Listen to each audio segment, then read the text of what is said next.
Hair. Let's talk about it.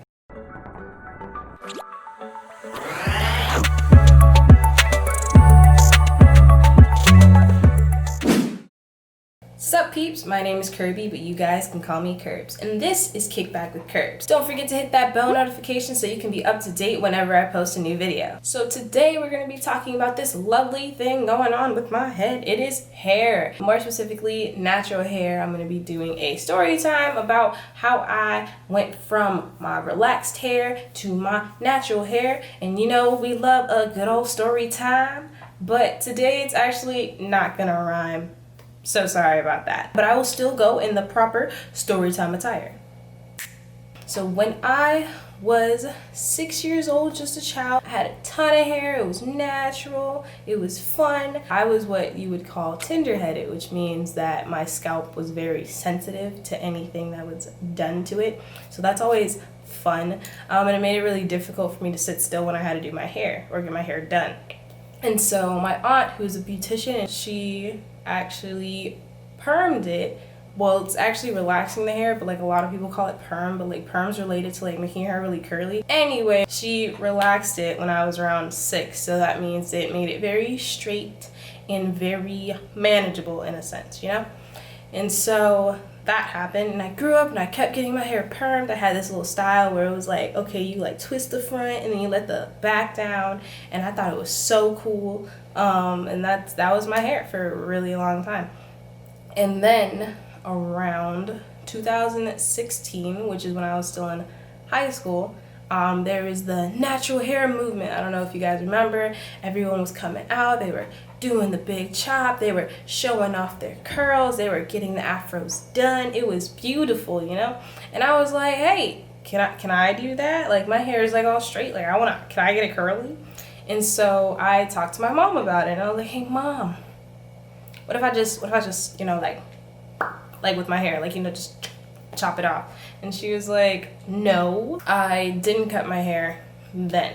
And then I got into college, and my hair actually started to slowly start to like break off. I want to say because of stress. Maybe I was partying too hard and my hair fell out. No, I'm just kidding. That's not what happened.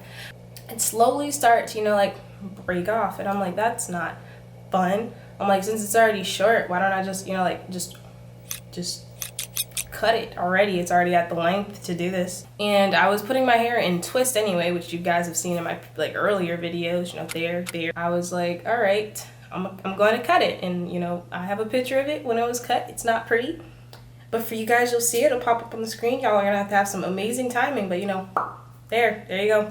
Cut it. And then I put it in twist. So many people didn't know I cut my hair, and some people thought it was my actual hair.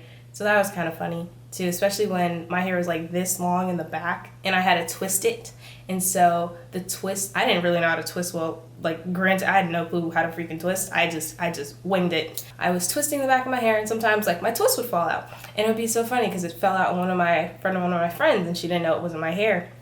And she was like, Kirby, your hair, what happened? I'm like, oh, it's all good, it's not my hair. I'm like, but it's your and I was like, it's okay, just relax. And then I finally let it be free. I took the twist out because, you know, Corona's happening. Who am I trying to impress? I'm not going anywhere. I'm staying inside my house. And then I started doing the really tiny twists, which you guys have seen, and that takes so long, but we'll talk about that later. That's like the summed up version of my natural hair story. So let's go back to regular old me out of this storytime attire.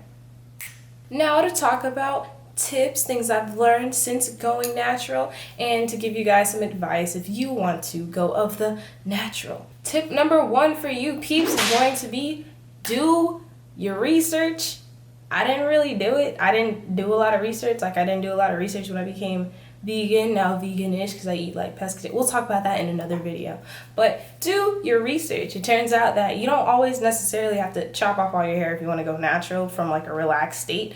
There's some treatments that can help you kind of reverse it. Someone told me vinegar, you put it in your hair and it'll slowly like start fighting away the chemical breakdown and all that fun stuff. I'll leave some descriptions down below so that you guys can look more into that. Also, if you are of the natural and have any tips that you'd like to add to our fellow peeps, don't forget to leave that in the comment section below so that we can all gain something and maybe my hair could learn something because this humidity is not treating it right. Another thing that you should be researching is your hair type. So my hair has been perm since, like I said, 6 up until I was 19. So that's a pretty long time. So I had no clue what my natural hair was supposed to look like. I didn't know its curl pattern, its texture, what I should use. Yeah, it's fun figuring it out as you go.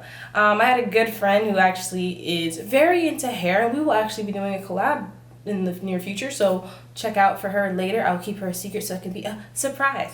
But anyway, she actually helped do my hair throughout some time. She did some really cool big braids on me that were kind of in a bob, and at that point I was like, I don't want my hair to be anything but twist. People will know that it's not my hair, blah blah blah. And then she did that, and it was really cool. And I think I might do that soon because this hair, yeah. She told me what my hair type was because I could have sworn it was 4C, which is like very curly, extremely tight type of hair. And then it turns out that wasn't my hair at all. My hair was this, like that's not 4C. This is 4C. This is my hair. They are not the same. Knowing what my curl pattern / hair type was very helpful because then it told me that I should be using specific products on my hair that other people with probably 4C hair or 2B hair or that type of hair shouldn't be using. Also, I guess you guys are like, what the heck is 4C? There's this nice little chart that is done by numbers and letters so that you can characterize your specific hair type / curl texture, and that is what I'm referring to. Number 2 for you peeps, you gotta have time. You think it's all cool, you're gonna like cut it off, you're gonna have your cute little afro, you're gonna have some nice twists, gonna like this, oh, it's so beautiful. It takes time. It takes time. You need to have time to invest in it, to keep it like treated well, because you gotta. Also, when it comes to time consuming, you will also have to use, I don't want to say a ton of different products, but you should have a specific set of products. I wouldn't recommend keep constantly switching it out like every 2 weeks. You should in the first month try to test out which one's best for you. But as I said, you should be researching your hair type so that you can actually look up products that might be best for yours. For example, I use the Curling Milk Cantu. I use this thing right here. This is what I use to curl my hair, and you know, it's been doing its job, and it's really big. I got the biggest one because me and my little sister were using it at once. But anyway, looking up protective styles. So when my hair was in twists, that was considered a protective style because that kind of reduces your time that you have to like keep upkeeping your lovely hair. It can be twists, it can be braids, it can be, you know, if you braid your hair down and then put a wig on it, or if you want to do different types of weave. There's a lot of different things that you can do to your hair so it can be in a quote-unquote protective style, so you don't have to touch it a lot and so you don't damage it along the way as it is just trying to grow and flourish. And the last tip I'm gonna give you guys is be patient. Be patient. Why? Because people think they cut off their hair and it's gonna just grow back like the grass. It takes time. I've noticed that my hair grows within like 2 weeks, a week and a half. It grows like this much. I don't know in relations to the size, I want to say centimeters. Is this a centimeter? That is how much my hair would grow within the 2 weeks. So it did take time for it to get to this. It took around 1.5 to 2 years, almost 2 years. And I'm really proud because like from this, which I will actually leave on the screen for y'all to see, to this, I'm actually really happy about it. And I expect it to grow more once I take care of it and all that fun stuff. And this poof. Ooh, the poof. All right, my dudes, that's all we have for today. Hopefully you've learned some fun stuff about your hair or things that you want to look into to start doing for your hair. If you like this video and would like to see more, don't forget to hit the subscribe button. And if you think I did a good job, give me a thumbs up so I know how I'm doing. But until next time, adios for now.